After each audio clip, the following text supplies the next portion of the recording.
Why did Paul write to the Corinthians? In this series, we're taking a closer look at the life and works of one of the most influential people in history. And in this episode, we're looking at the story behind his first letter to the Corinthians. Who were they, and why did Paul need to write to them? Stay tuned to find out. What I want to do with this video is just to give you a brief introduction to the first letter to the Corinthians. I want to look at the basic background and context and answer the question of why did Paul have to write it in the first place? And so hopefully just give you a starting point, something of a basis on which you can then go and read the letter for yourself. One of the challenges of Christianity is to live in the world but not be like the world, to not take into ourselves the world's values. And this is really what is at the heart of the problem in Corinth. Now, you might have heard it said in sermons that the Corinthians were particularly evil. They're especially immoral as a city, and this is just reflected in the church that was founded there. This just isn't true. The Corinthians were people like anyone else in the ancient world. Like any other Greco-Roman city, the Corinthians were just normal people by the standards of that particular time. And so there's nothing particularly immoral about the Corinthian citizens. And really what we see in the church is just a reflection of typical Corinthian, but really typical Greco-Roman behavior. What really characterized Corinth was that it was a major trade city within the Mediterranean and really a central port within the broader Roman Empire. And so what you find in a place like Corinth is a real diversity of people. People from all over the Roman Empire come into the city to try to take advantage of the opportunities presented in this large booming city. And so what we get as a result is a very busy, a very affluent, very multicultural, and very cosmopolitan city. And it's to here that Paul came to establish a church. And so as we know from Acts chapter 18, he stayed for about 18 months and was seemingly quite successful in planting churches, in establishing a new Christian community made up of a variety of different house church meetings throughout the city. And so after about a year and a half, Paul moves on to Ephesus to continue his ministry work over there. But at some time shortly after that, a new preacher came to town, a guy by the name of Apollos. Now, what Luke tells us about Apollos in the end of Acts chapter 18 and the beginning of chapter 19 is that he was educated in Alexandria. So Alexandria is very famous for its education, and particularly its education in oratory. And what we find in Apollos is that he's a great preacher. He's a very articulate, very charismatic preacher. And for a lot of the Corinthians, this was a great thing. This was a very appealing thing in a place like that. And seemingly, Apollos was more entertaining, more engaging than Paul was when Paul preached. And so what this led to was a new group within the church who favored Apollos over Paul. And maybe in some cases, people who have come to Apollos' ministry, become Christians under his ministry, who have never heard of Paul, or maybe if they have heard of Paul, never sat under his ministry. And so early on, what we get are the makings of what will become full-blown divisions later on in the letter.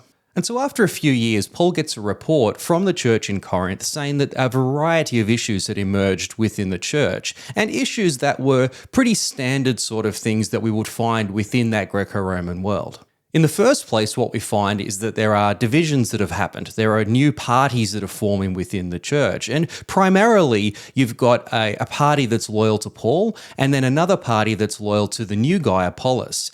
And so for Paul, this is a problem because it divides up the body. This is not the way that the body is meant to work. A body divided simply can't survive. And so Paul needs to start the letter by dealing with this problem. And particularly when you consider that Paul needs to address further problems in the letter. And if there's some in the church who just don't even respect Paul anymore, he needs to reestablish something of his authority as the father of the church so that he can deal with these problems as the letter continues. So the first 4 chapters really deal with this division and hopefully try to reconnect the church back into some sort of unity, recognizing that there's only one party that they're part of, which is the party of Jesus Christ. Now, there's another issue that he deals with in chapter 5, which is that one of the seemingly wealthier members of the church is in a relationship with his stepmother. Now, this is not good really in any culture, but especially in Roman culture where such a practice was illegal. That sort of relationship was considered to be incestuous and was a criminal offense. And so this is a real problem in that this is happening in the first place, aside from the fact that just within a Jewish morality, such behavior is as absolutely terrible, that this is not acceptable within the Christian community, full stop. All of it is bad. It's altogether a terrible situation. But what Paul's most concerned about is that the people who are loyal to this particular man don't seem to see a problem with it. They don't even recognize that this is a problem at all. They see this as just pretty standard sort of behavior. And so Paul has to address not necessarily the man, but actually address the church who's standing aside going, this is okay. Another issue that he deals with in chapter 6 is that some of the believers are taking others to court. Now, it's not for any serious matter. They're trivial matters, basically just little lawsuits that really could have been resolved over a cup of coffee. But what they're doing instead is that they're taking these matters to court. Now, an ancient Roman court was a public court out in the middle of the forum. And so everyone could walk past and see these court cases. And the idea of doing these sorts of trials is to publicly shame the other person, to make it clear to the public forum that this is a bad person. And so the fact that they're doing this to one another within the church is incredibly problematic. Paul says the fact that you've even got these lawsuits tells me you're probably not even Christians anymore with this sort of behavior. And so this absolutely has to stop. Paul says if you've got actual problems, deal with them behind closed doors where these sorts of problems need to be sorted out. Then in chapter 7, we have a situation where you've got a particular woman who wants to be divorced from her husband. Now, the reason why she wants to be divorced from him is that he's not a Christian. So she's become a Christian while they're married, whereas he hasn't done the same thing. And so she wants to be separated from him so as to find a husband who is more in line with her beliefs. And Paul says, look, that's not really good enough grounds for divorce. Unfaithfulness is a primary reason, yes, but if he's still been faithful, then there's no really good biblical grounds to leave him. And in fact, the opposite is true, which is that by being married to you, there's a good opportunity that he could get saved.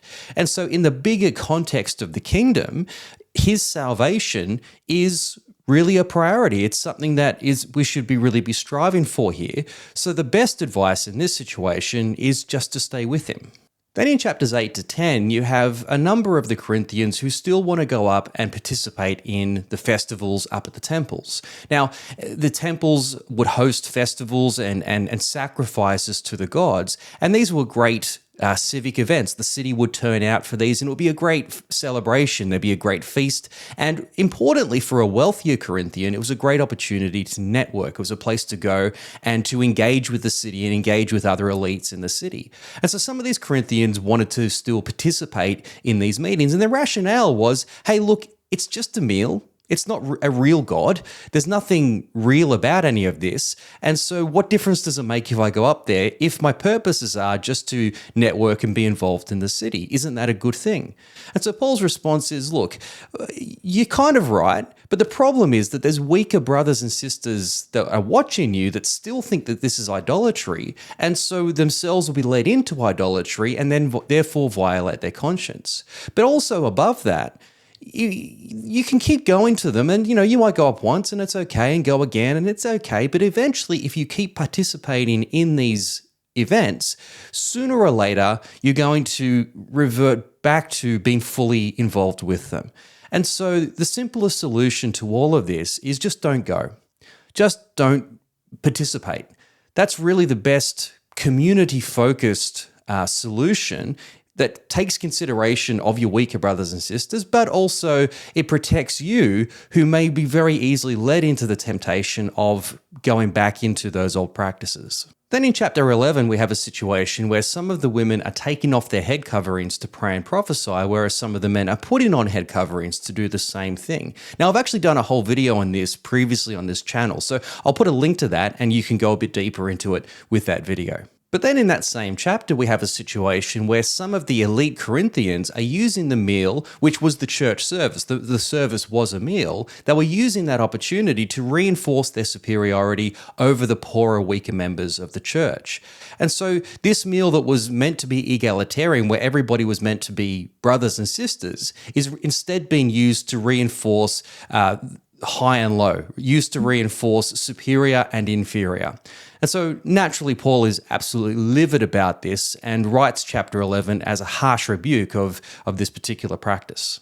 But then in a similar way, in chapters 12 to 14, some of the Corinthians are using their spiritual gifts as a way of reinforcing their superior status. They're seeing their gift of tongues as making them superior to other people in the church. And so once again, reinforcing these social hierarchies and social divisions rather than embracing and enforcing this egalitarian community that Christ wanted to institute at the communion. But then overall, they've confused the resurrection. Now, in the Greek understanding, when we die, our soul departs the body, and so the soul goes off to Hades, and that's where it's going to live for eternity. Now, in that theory, what it means is that what you do with the body doesn't matter. Do whatever you like with the body because it all goes back to dust anyway. The only thing of concern is the soul. What Paul has been preaching is that no, there's a whole resurrection. Every part of us is resurrected, body and soul. And so what we do with the body absolutely matters. If you have an idea that what you do with your body doesn't matter, then all of these behaviors will make sense. But when you recognize that the body and what you do in the body is very important as well, then that's going to change the way that you view all of these moral issues that you're getting wrong. Okay, so that's a really big letter in a very small nutshell. Hopefully that's been helpful, but really the point here is that these Corinthians are just no different to anybody else of their time. This is just all very standard Greco-Roman behavior that the Corinthians are embracing. The problem isn't that they're particularly evil, the problem is that they're just very normal, and what they haven't recognized is that now in Christ, a lot of these attitudes and a lot of these beliefs have to be jettisoned to embrace the fullness of the person of Jesus Christ. Well, I hope that's been helpful. Don't forget, if you want to go deeper on this topic, you can do that with the podcast. The link for that is in the description below. And if you'd like to support the channel financially, you can do that through that same link. But otherwise, thank you so much for being here, and I look forward to seeing you next week.